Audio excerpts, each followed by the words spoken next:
Greetings, dear viewers. Any motorcycle equipment is created with the purpose of being sold to a potential customer.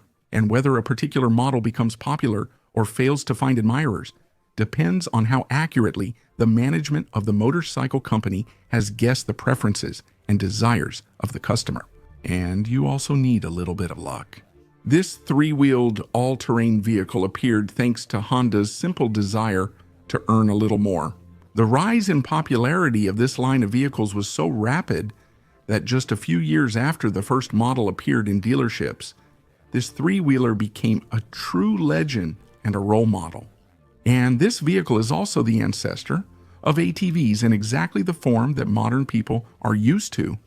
In this video, I'll tell you about the rise, fall, and origins of the Honda all-terrain cycle.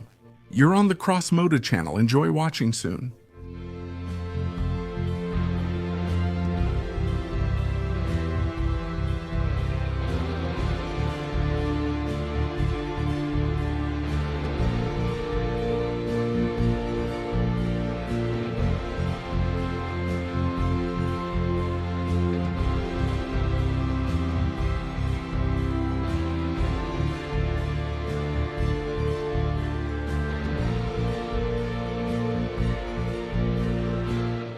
Let's go back to the second half of the 60s. By that time, Honda was already standing firmly on its feet. A fairly wide range of equipment is being produced. The company is thriving in races and expanding its products into new markets, including the lucrative United States market. And everything is run by the true rock and roller of the motorcycle world, Saitira Honda. By the late 1960s, Honda motorcycles were in demand, loved and desired by both amateur motorcyclists and professional racers. However, everyone had one common problem: the end of the season. As soon as the cold set in and snowflakes started falling from the sky, owners would put their two-wheeled steeds in the garage, since riding them became uncomfortable and unsafe. And the managers at Honda saw that no matter how great their motorcycles were, sales dropped in the winter, and Honda wouldn't be Honda if they hadn't figured out a way to get out of this situation. In 1967, the experienced engineer Osamu Tokiyuchi and his team of designers were tasked with developing a motorcycle that could be ridden at any time of year and on any road, even in places where there had never been a road at all. The task turned out to be quite ambitious and was primarily a response to the requests of American dealers. Tokiyuchi considered many options. There were 2, 3, 4, 5, and even 6-wheel configurations of the equipment. However, the choice fell on the 3-wheel design. This layout made it possible to handle many types of off-road conditions while remaining light and maneuverable enough. During the design stage, a problem with the tires arose. It was necessary to find tires capable of providing traction on soft surfaces such as snow, sand, and mud. Motorcycle tires were not suitable for this. The process of creating new equipment accelerated when the American branch of Honda sent Tokiyuchi an American invention called the AmphiCat, which moved on 6 20-inch low-pressure tires and had high off-road capability. And such tires, due to their large contact patch, had minimal impact on the surface of the ground. The engine selected was a single-cylinder 4-stroke from the Honda ST70. However, it was a bit weak, so its displacement increased to 89 cc, boosting output to 7 horsepower of power.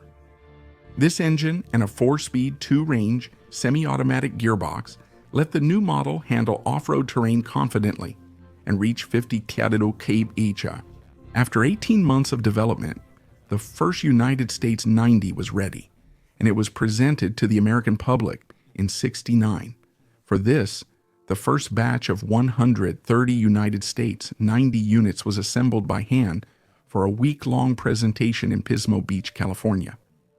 Most information sources attribute the invention of the 3-wheeled all-terrain vehicle specifically to Honda.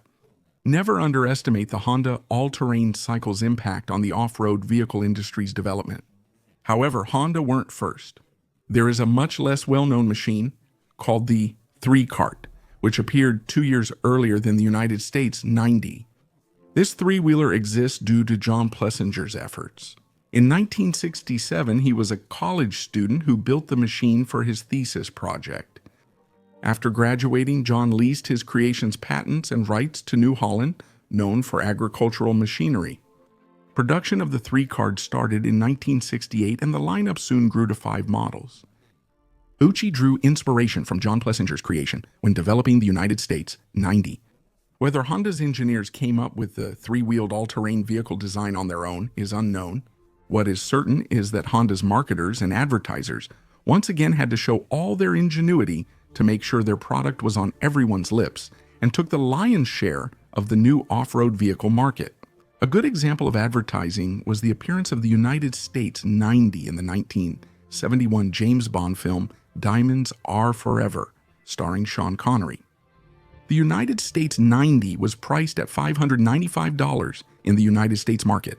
In 1970, the designation United States 90 was used until 1973, when Honda successfully registered the trademark all-terrain cycle. The model was then named the all-terrain cycle 90. From that moment on, the all-terrain cycle prefix was used for all 3-wheeled vehicles. The Honda United States 90 was designed without suspension, which was common on ATCs. In the 70s, low-pressure rimless tires provided shock absorption. Despite a number of obvious advantages, these tires also had drawbacks. They turned out to be quite fragile, especially when moving over various bumps, as the tire would often deform. The main drawback was the cost of new tires. The Japanese rethought the concept to avoid their creation being seen as problematic or a failure. By 74, wheels of a more traditional design had been developed, and this new feature has remained on all-terrain vehicles to this day. The technology quickly became very popular. In California, the United States 90 was used for travel on beaches, sand dunes, and other off-road terrain. And also, the Honda all-terrain cycle almost buried the class of 6-wheeled all-terrain vehicles, which were in demand in the United States in the 1960s, and from which the wheels of the United States 90 were actually copied. The price for such 6-wheelers started at $1,500. Honda's popularity was well-deserved. For $600, the consumer got a fun, almost unstoppable machine, and the amount spent was nothing for the average American compared to the emotions and adrenaline they got. It's riding time. Some users started using the Honda all-terrain cycle for utility purposes. These included farmers, foresters, gamekeepers, and so on. And later, the company from Japan would expand the all-terrain cycle lineup. In addition to models for outdoor activities, there will be utility versions and even high-performance sports machines. In the early years after the United States 90 launched, annual sales were around 10,000 units. These 3-wheelers became especially popular in rural areas, and as their popularity grew, new models appeared. The all-terrain cycle, 70 introduced in 1973, was a lighter, smaller model designed for children. The all-terrain cycle, 70 featured leg guards, the brake controls were made as simple as possible, and it was also equipped with a spark arrestor, approved by the United States Forest Service, so that kids wouldn't accidentally start a fire.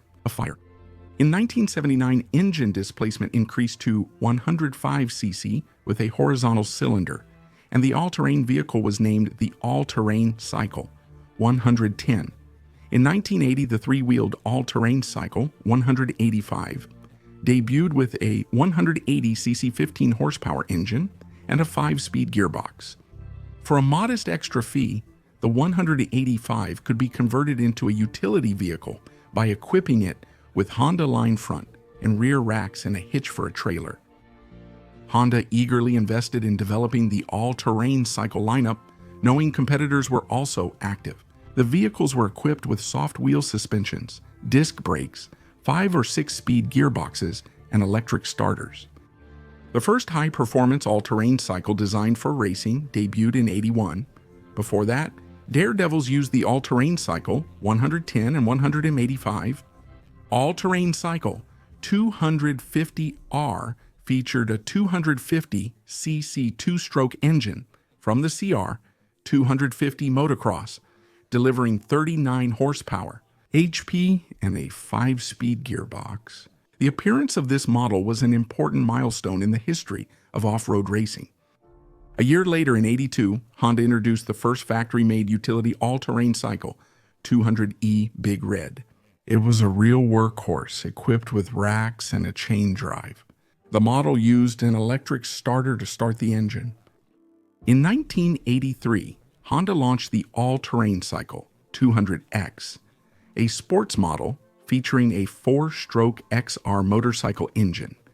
Its strong performance and reliability quickly made it one of the most successful sports tricycles. By 1984, Honda dominated the niche, selling 370,000 all-terrain vehicles and capturing a 69% market share. Honda gained from quickly securing patents for all-terrain cycle technology. Other manufacturers couldn't make similar all-terrain vehicles without paying Honda, and other Japanese companies, Yamaha, Suzuki, and Kawasaki, entered the three-wheeled all-terrain vehicle market at the beginning of the '80s. And to get a piece of the lucrative pie, they had to be inventive. For example, Yamaha launched the 60cc TR Zinger for kids, while Kawasaki took a different approach. Their first model was a large three-wheeler with a 200cc engine, which in 1981 was the most powerful on the market. All 4 Japanese manufacturers were also developing sporty three-wheeled models. In 1984, the Big Red model was improved to better suit its intended purpose. A reverse gear was added and the main drive chain was replaced with an indestructible drive shaft. According to the technical specifications, Big Red could tow 320 kilograms, but in practice, these tricycles carried much heavier loads. In 1984, Honda introduced the first 4-wheeled all-terrain vehicle, the TRX 200E. In 1985, the all-terrain cycle 110 was replaced by the all-terrain cycle 125M. The following year, it was redesigned to resemble the all-terrain cycle 200 lineup. In 1985, 2 more racing models appeared: the all-terrain cycle 250SX and the all-terrain cycle 350X. These racing tricycles were capable of reaching speeds up to 130 km/h, which is just insane for this type of machine. By 1987, Honda had sold several million trikes. It was a great success, but trouble loomed ahead. Subtitles by Dima Torzak. People often say things were simpler before. You didn't need a license for scooters and mopeds with an engine capacity up to 50 cc. You could ride without a helmet, and so on. It was the same and similar in the United States in the 60s and 70s. People there didn't really worry about wearing seat belts in cars or using helmets while riding motorcycles. But over time, safety standards rose. Several all-terrain cycle models, especially the all-terrain cycle 70, were made specifically for children. And for a child, additional safety measures are necessary. In particular, the vehicle itself should be stable so that it is easier for a young driver to operate. Advertising brochures made big claims, but in reality, things were different. Three-wheeled all-terrain vehicles lacked off-road stability and required skill. Experienced adults could handle these vehicles, but many inexperienced young people and children crashed on three-wheelers, sometimes fatally. In the 1980s, about 1,000 people died and 300,000 injuries occurred on three-wheeled all-terrain vehicles. As our older generation says, how many guys did the sport motorcycle ruin? They likely say the same about the Honda all-terrain cycle in the United States. By the mid-'80s, over 1,000 lawsuits were stalled in courts regarding motorcycle makers selling unsafe, unpredictable tricycles. By 1984, the United States Consumer Product Safety Commission had already started investigating this issue, and by 1987-1988, the Department of Justice was already addressing this issue with 5 vehicle manufacturers, the Japanese Big Four and Polaris. The parties decided to ban three-wheeled off-road vehicles in favor of more stable four-wheeled ones. Moreover, the manufacturers admitted that part of the blame does lie with them, not just with the drivers. And since 1988, all-terrain vehicle SM have been required to display stickers warning about the potential dangers of the vehicles, as well as the need for all-terrain vehicle driving training. A year before that, Realizing that they were about to lose their main market, Honda stopped producing all-terrain cycle models. Despite such an ending, the three-wheelers with big wheels forever became one of the brightest and most successful developments in the history of the Japanese company. After 1987, many three-wheeled ATVs remained in the United States, and both adults and kids continued to enjoy and get injured on them. Four-wheeled ATVs quickly replaced three-wheelers, but weren't much more stable off-road. They were a bit better, but people still crashed on them enthusiastically. Every year in the 90s, about 100 children died on ATVs. And as you can see, the real problem was and still is not the machines themselves, but people's attitude toward them. How does it happen? In most cases, parents buy their child a toy, whether it's a Honda all-terrain cycle quad bike, pit bike, or electric scooter. They're glad the kid went riding, giving them some free time. At the same time, only a few pay proper attention to teaching safe driving and providing quality gear. That's the story, my friends, of the rise and fall of the Honda all-terrain cycle. And with that, my story comes to an end. I hope you found this episode interesting and informative. If that's really the case, please don't forget to like this video, leave a comment, and share it with your good friends. And also, subscribe to the channel if you haven't already so you don't miss new episodes. This was the Cross Moto channel. See you next time.